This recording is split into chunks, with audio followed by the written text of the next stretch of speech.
আমি এটা দেখে একদম ঠাঁই হয়ে দাঁড়িয়ে রইলাম। আমার গায়ের সমস্ত লোম যেন দাঁড়িয়ে গেল। বন্ধুরা, আমাদের এই গল্পটি ভালো লাগলে অবশ্যই আমাদের চ্যানেলটিকে সাবস্ক্রাইব করবেন। তো চলুন আর কথা না বলে আজকের এই ঘটনাটি শুরু করা যাক। আমি পেশায় তেমন কিছু করি না, কিন্তু বাজারে আমার একটা দোকান রয়েছে।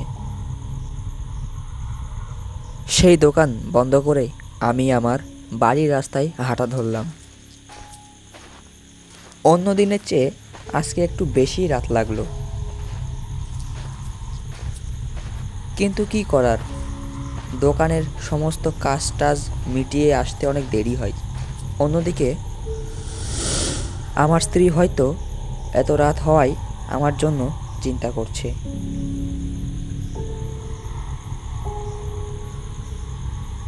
আর এটা চিন্তা করেই আমি আরও তাড়াতাড়ি হাঁটা শুরু করি। অন্যদিকে রাতের ঘুটঘুটে অন্ধকারে তেমন কিছু দেখতে পাওয়া যাচ্ছে না, সাথে কোনো রকম আলোও নেই। আর কিছু দূর যেতেই একটা পুকুর রয়েছে, আর সেই পুকুরের পাশেই রয়েছে কয়েক জোড়া তাল গাছ।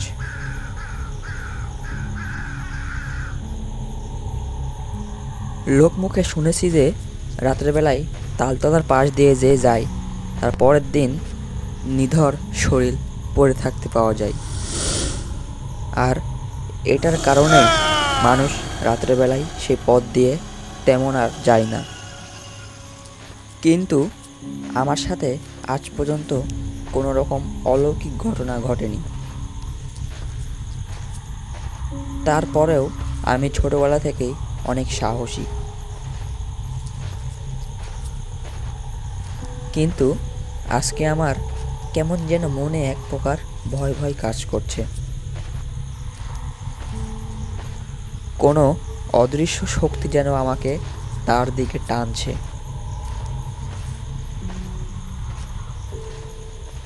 কিছুক্ষণ পরে আমি আমার মাঠের রাস্তায় প্রবেশ করি।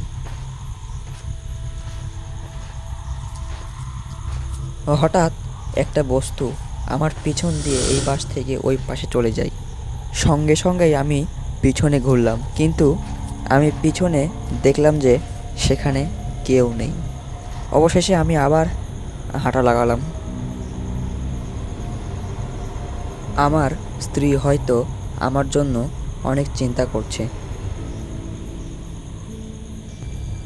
এটা ভেবেই আমি দ্রুত হাঁটা শুরু করলাম।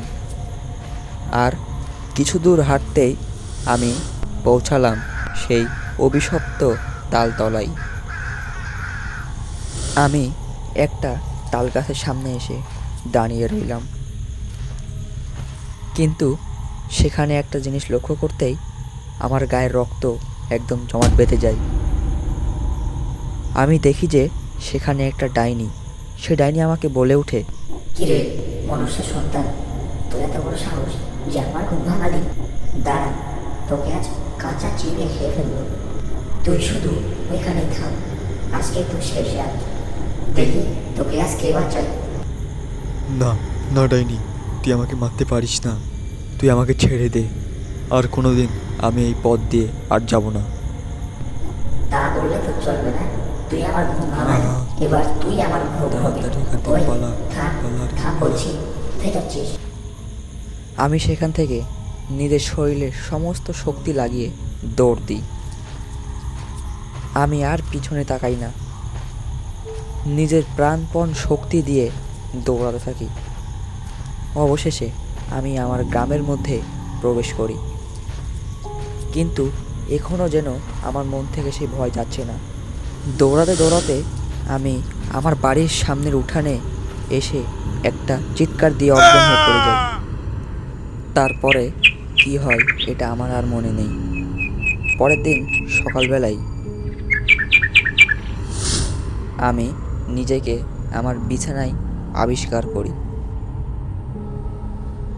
কিছু সময় পর আমি আমার স্ত্রীকে জিজ্ঞেস করি যে কাল রাত্রে আমার সঙ্গে কী হয়েছিল।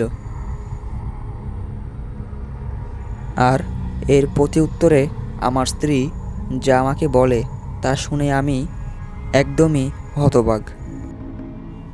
আমার স্ত্রী আমাকে বলে, কাল রাত্রে একজনের চিৎকার শুনে ঘর থেকে বের হয়েছি, আর সেখানে গিয়ে দেখি যে ওটা তুমি। তারপর আমি এলাকার কিছু লোকজনদের নিয়ে এসে ধরে তোমাকে ঘরে নিয়ে আসি। বিছানায় শোয়ানোর পর দেখলাম যে তোমার শরীর প্রচণ্ড জোরে কাঁপছে। এটা শুনে আমার সাথে ঘটে যাওয়া সেই ঘটনাটি আমার স্ত্রীকে বলি।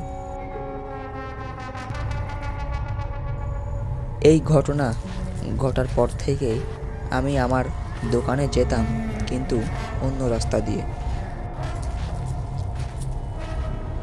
আর চেষ্টা করতাম সমস্ত কাজ শেষ করে সন্ধ্যার আগেই বাড়ি ফেরার। রাত লাগলেই সেই ঘটনাটি আমার মনে দাগ কেটে যায়। গল্পটি কেমন লাগলো কমেন্ট করে জানাও। আর এরকম হাড় কাঁপানো ভূতের গল্প পেতে আমাদের চ্যানেলটিকে সাবস্ক্রাইব করুন।